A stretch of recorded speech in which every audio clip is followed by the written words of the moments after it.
Hey moms, welcome to the Mom Mindset Show where we talk all things mom life from A to Z.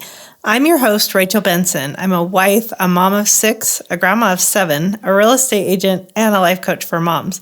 I've been through every age and stage of motherhood, and I've never met one I didn't like. I've also never met one that didn't come with its share of challenges and personal growth. As moms, we set the mood and tone of the home. We're the emotional support and the cheerleaders for everyone in the house, not to mention the cook, the chauffeur, and the housekeeper. There's a lot to know and do, and that's what I'm here to help with. I want to help you create the home and family life of your dreams, and I do that not only by helping you with the skill set, but more importantly, the mindset that can really help you succeed as a mom. Thanks for being here. Let's talk about what's on your mind today. Hey mom friends, how you doing? Welcome to the show. I'm glad you're here. How's everything in your little corner of the world?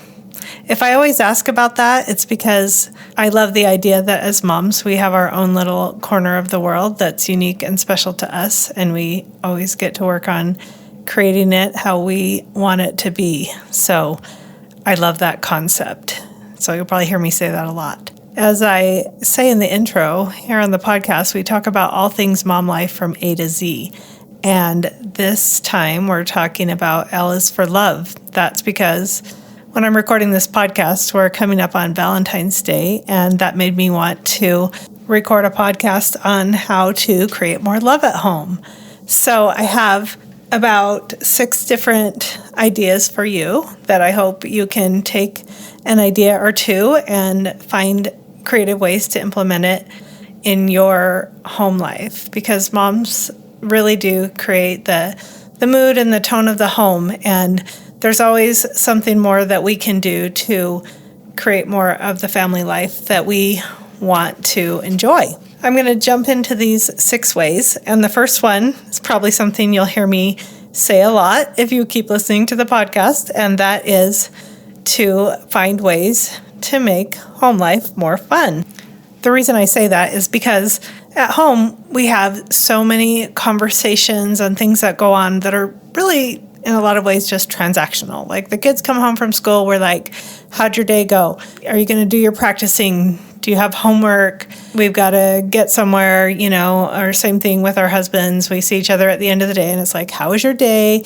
And this went on with the kids, and we've got this going on tonight, and we talk about the bills and the housework and all of that kind of stuff. Of course, that has its place. We need to do all that stuff. But we can also take the opportunity to ask ourselves how we can make things more fun and exciting. So most of what I'm going to say on these 6 ideas can apply to either your partner in a romantic way or, just to making things more fun with your kids and your family.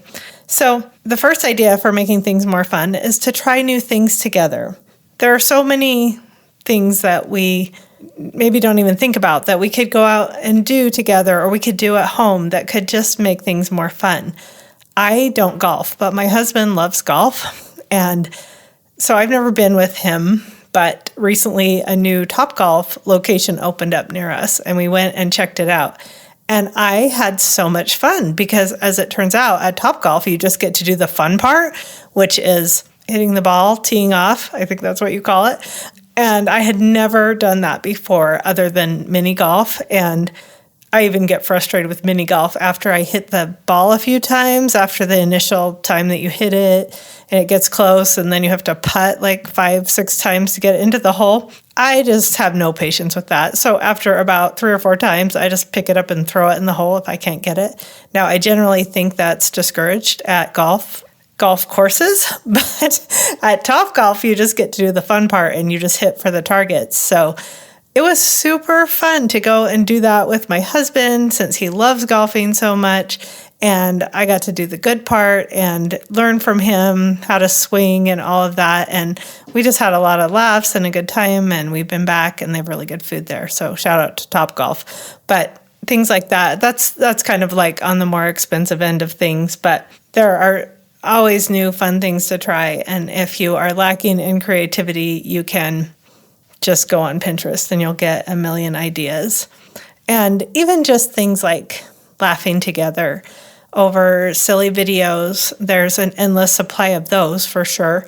My daughter was showing me the other day, she was showing me a lady named, I think her name was Grandma Droniak or something like that. She's a lady, I believe she's 92 years old, and she has a huge following on TikTok. And she'll get on there and just say, oh, check out my outfit of the day, and what jacket should I wear? And sometimes she does these when she's going to like one of her ex's funerals, and she'll just be having the best time picking out her outfit. And she'll say things like, they said I'd never be famous, and here I am, and now they're gone. And oh my goodness, she's pretty irreverent, but it was so fun to just laugh with my daughter about that. So laughing a lot, just laughing, that costs no money, and it gets us out of the routine of everyday life. Another way to make things fun is to have traditions that you all look forward to around birthdays or holidays. I was thinking about one that I've done for probably going on 20 years now, is every Valentine's Day I make the same dinner that I saw on Rachel Ray used to have a show called 30-Minute Meals, and she did these great meals in like 30 minutes start to finish. And she did a Valentine's episode once, and I'll try to find it and link it in the show notes because the meal is so good, seriously, and it's really quick. And so I make this red cream sauce pasta and artisan bread that I don't make, I just buy at the store, and a beautiful salad and this chocolate dessert that I love. And so I know what I'm going to make already, and everyone enjoys it. It's kind of the only time I do it. So that's just a really simple Valentine's tradition that I do. And when the kids were younger, I would put little things on their plates at breakfast, or I did different things different years, and I never did establish like, do I spend money for Valentine's? Is this like a gift-giving occasion for your kids? But, we just had fun. So even just a little last-minute thing, or waffles for breakfast with strawberries on top. Although now kids go to school and get so much candy for Valentine's Day, it's like the new Halloween, right? So I don't know if a sweet breakfast is a good thing, maybe a high-protein breakfast. Anyway, finding fun and interesting things to talk about, to laugh about, just to lighten the mood and make sure that we just don't stay in that transactional mode all the time is one way to create more love in our home. The next one is really great for your spouse especially, but also with your kids it can work. But I learned this from marriage coach Natalie Clay, and I think she calls the concept you go first, which I would say is essentially saying do unto others what you would have them do unto you. The golden rule, Like if Valentine's is coming up and you would love to be swept off your feet with a romantic date and flowers and chocolates and whatever else is your idea of romance, did you know that you can just choose to create that experience that you would love to have and turn the tables and treat your partner to whatever that kind of date is that you would love to have. And it's so fun, and it will make you happy inside to be able to create that experience for your partner or for your family. If you want to get a sweet handwritten card, don't wait. Do that for someone else. And maybe the tables will turn and they'll also do it for you, but maybe not. But you get to experience that good feeling of love and have the Valentine's Day or the birthday or the Mother's Day or whatever it is that you want to have. And I was thinking about some ways that maybe you could do this for your family. My daughter's birthday's coming up and she's doing this big chocolate fondue thing. And wouldn't that be a fun way to do something special for Valentine's for your family, and the whole family can get into it and dip whatever they want into it. And that goes back to what I was just saying about making things fun. Another thought on this, I went to my son's hockey game the other night with my husband and our son and his wife, and I was like, I love ice skating. I forgot how much I love ice skating. Do you love ice skating, honey? He's like, yeah, I like ice skating. And I said, we should go sometime. And I have since realized that he won't remember that. Like, I'm the one who wants to go ice skating. I need to plan that date and make it happen and invite the rest of the family if I want to. But that's the idea of going first myself. Like, not saying to my husband, we should do this. We should go on this vacation. Like, I can say those things, but taking the actual initiative to make those happen. He likes ice skating. I love ice skating. I'm going to be the one to make that happen. So just remember the concept of you go first whenever you're wishing for something to happen that's not happening. You always have the ability to make it happen.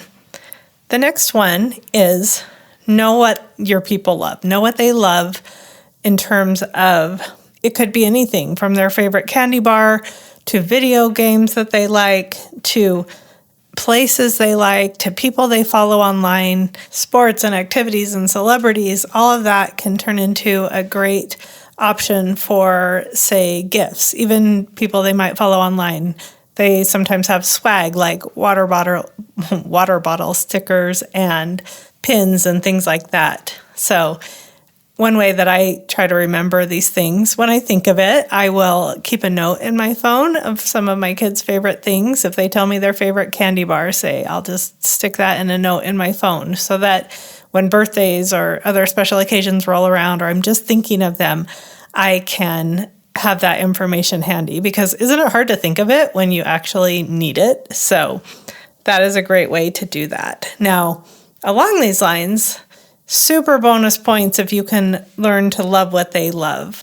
A lot of times as parents, we're just there cheering for our kids on the sidelines. Our kids are really involved in the arts, so I'm, there in the audience clapping for them and everything. But we can take it to the next level if we, get in the game with them, or even if it's video games that they love or movies that maybe wouldn't be our style, we can still try those things if we want to.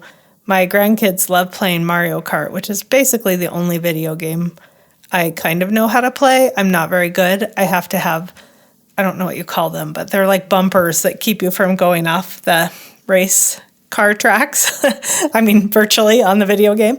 And so they are just so happy if me or anyone in the family will play Mario Kart with them. And it's such a fun way to bond. So knowing what your people love and loving what they love to the extent possible is great. The next one is similar. It's love who they love. And what I mean by this is whoever your kids love, whether it's their friends or people they're dating or even the people that they have married or they're going to marry in the future, you can just decide at any time that I love who my kids love. Because one thing I've noticed is that kids are very loyal to their friends and they're very loyal to the people they marry, as they should be. So it's great if we can just decide in advance that whoever they bring home, whoever they hang out with, we want to get to know those people and see the good in them and make them feel welcome and loved in our home. Now, as moms, of course, we want to use some caution. We want to, if there's someone that our kids are hanging out with, for example, that we really feel is not a good influence, then that might be a good time for a conversation. But for the most part, I have found that my kids have never let me choose their friends when they were super young. And I remember moving to a new neighborhood and thinking, oh, my daughter will be best friends with that girl. And that just wasn't the person that she gravitated to, and that is totally fine. And they learn through their own relationships what kind of friends work for them and people that they date. That's how we all learn, right? I know that some of the worst dating relationships I had were the best ones for teaching me, no, that's not what I want in a future partner. I wanted to kind of give a shout out to my daughter Jamie's mother-in-law, Tammy. She was such a good example to me of this, and she still is. Jamie was our first child that got married, and as soon as she was seriously dating Brennan, Tammy, her husband, Tammy would always tell me, I love your daughter. Like, she just is so supportive and complimentary of her. And when it's her birthday, she'll write super nice things about her on social media. And it's just been a really good example to me of the kind of mother-in-law I wanted to be. Now, I'm not as effusive as her, but I still tried to take that into my relationships with my kids-in-law and just absolutely love them, knowing that we are going to be in a long-term relationship, and they're all easy to love. But it helped even more to bring that kind of thought into it before I even knew them or met them, that I'm going to love who my kids love. The next idea is to know your family's love languages and share yours with them. So a lot of people are familiar with the 5 love languages identified by Dr. Gary Chapman. And if you're not, just quickly, I will run through what they are. But to explain, they are what he calls love languages that he's identified that are the primary ways that people feel and receive love. And it's different for everyone. Most people have a combination of 1 or 2 as their primary love languages. So the love languages are words of affirmation, acts of service, receiving gifts, quality time, and physical touch. So most people identify with one more than the other, but the power in knowing these is that someone in our life who has physical touch as their primary love language can just benefit so much from getting a hug. Just a hug can calm them down in a stressful situation, or just some kind of touch is just super important to those people. Now, I know mine are words of affirmation, and so when someone gives me a card or says good job or something like that, it just means so much to me. And I just really thrive on those things. My mom has always been really good about this, which is great because, as I was just saying, like knowing someone's love language, and she did it unintentionally, but if you know it and you can really try to show love that way, that will just do wonders for your family members. Sometimes we might feel like we're missing the mark with someone because maybe we're trying to show them love in a way that makes sense for us or a way that we receive love. Like I was just saying, mine is words of affirmation. I have people in my family that if you wrote them a long, sweet note, they might not even read it. Like that is definitely not their thing. And so figuring out what is their thing is great. One caution about this, I see people use it against people in some situations, like against their husband. They might think, he knows my primary love language is giving gifts, or receiving gifts, but he doesn't give me good gifts.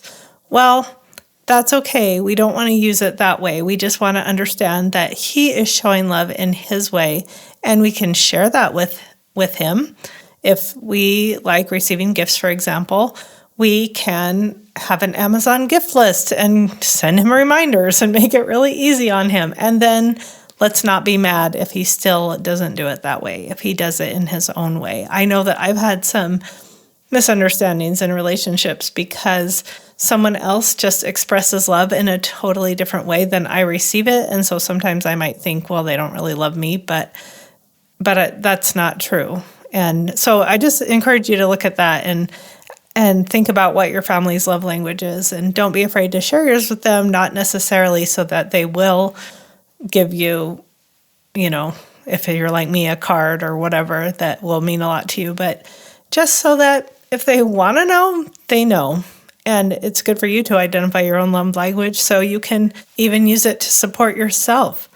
For example, if quality time is super important to you, there are a couple ways you could use that. You could think, I really want quality time with my husband. He's not necessarily going to think of that, like I was just talking about with the ice skating, but I can plan a date. And if he's not into the ice skating scene or whatever you want to do, maybe find something that you would both enjoy and get that quality time. And sometimes just for yourself. I know I love to go take the time to go get a pedicure. I don't necessarily like people touching my feet, but I love the massaging and the hot rocks and all of those things. And I love having nice toes. So that's quality time that I set aside for myself. Some people call it self-care, but that means a lot to me and gives me a really good positive energy boost. So the next one is, no surprise here, I have to say this before the end, is to think loving thoughts. Or in the case of your partner, thinking romantic thoughts. If you want more romance, like how's your thought process? Are you thinking romantic thoughts that will help bring love into your marriage?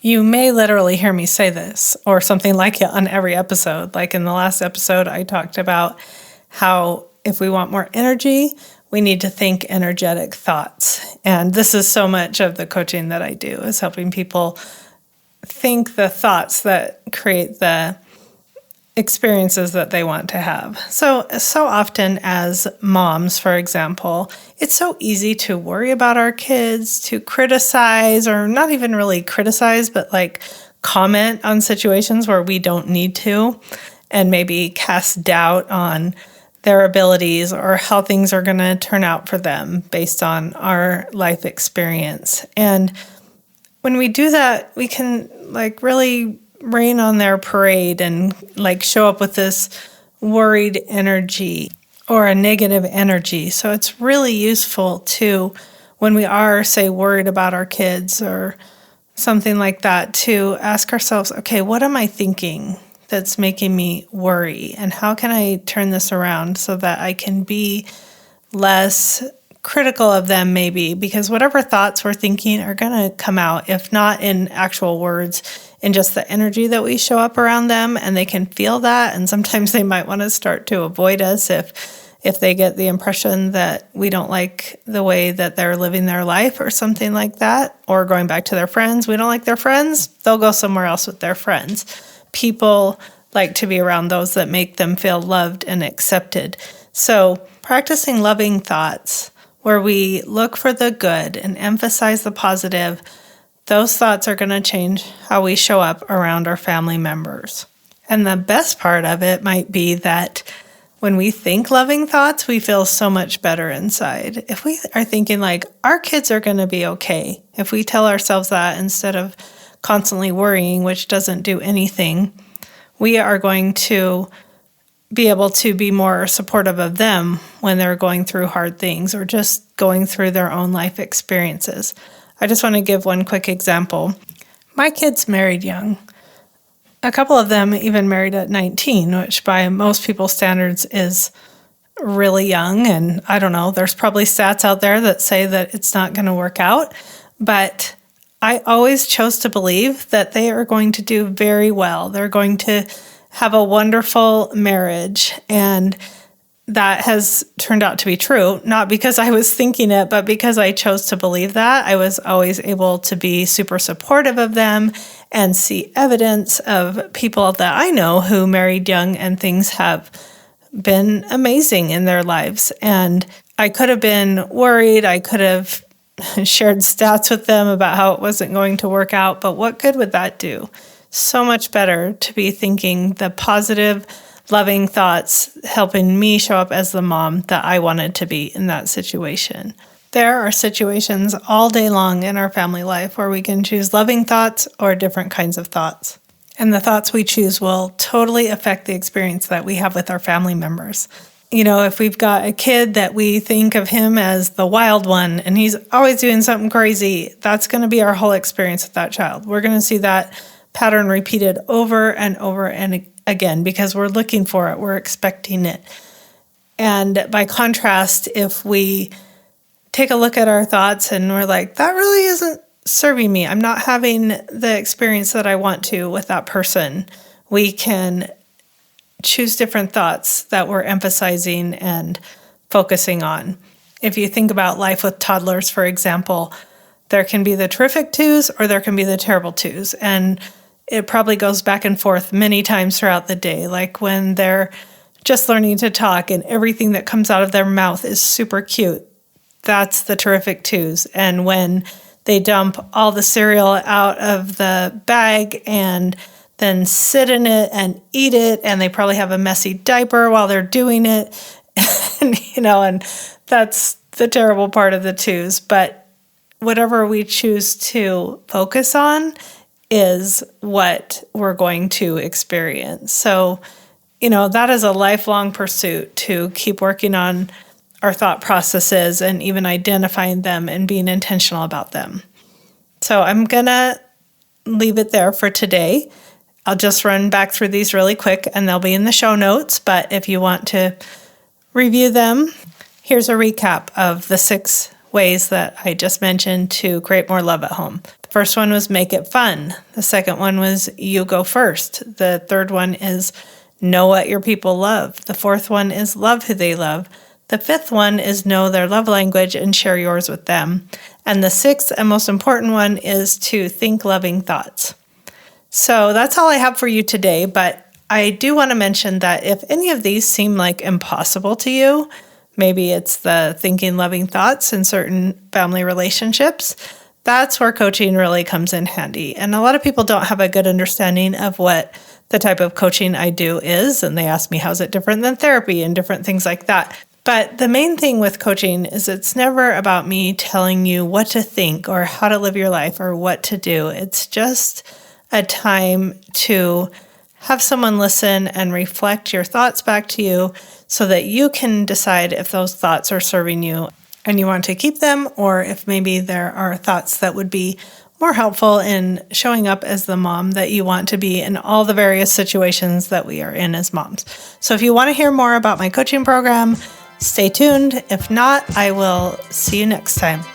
Hey Mama, thanks for listening to the show today. If you enjoy the ideas I share on my podcast, but you want some help applying them to your personal situation, I want to invite you to learn more about my coaching program, where I talk to moms on a personal basis through one-on-one coaching and group calls.